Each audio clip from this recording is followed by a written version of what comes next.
So consent is giving permission to another person to engage in any kind of sexual activity. And what consent looks like is can vary from situation to situation, but one acronym I like that encapsulates it pretty well is from Planned Parenthood, and they say that consent is as easy as fries.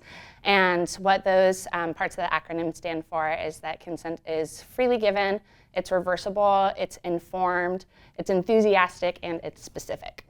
So SASA, or Students Against Sexual Assault, is a club at Bainbridge High School, and it's open to all students at BHS and Eagle Harbor who are committed to advocating against sexual assault and sexual violence, as well as promoting healthy relationships among the students and the student body.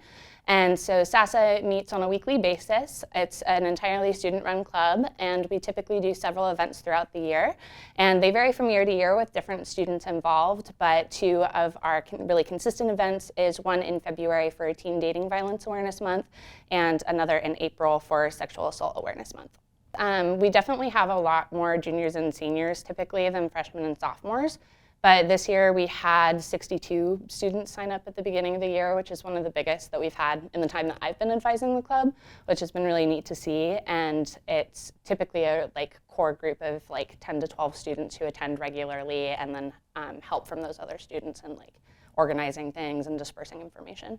There's typically more girls than there are boys, but we've actually had consistently male members each year that I've advised the club, and we are starting to have more and more too. And so it's been really nice to sort of see that shift happen, because when we're trying to educate the entire student body, we don't want to leave out any particular group of students. And so if we have boys in the club who are willing to talk to their peers, it's usually a lot easier to get ideas across and to post things in bathrooms. Sometimes we'll put posters up, and it's nice to have people who can go into different bathrooms around the school as well. I think for me, especially in this advisor role, what I really would love to see happen, and I know this is a very lofty and long-term goal, is that eventually we don't have to have conversations about sexual assaults that have already happened, but we're strictly talking about prevention and prevention efforts.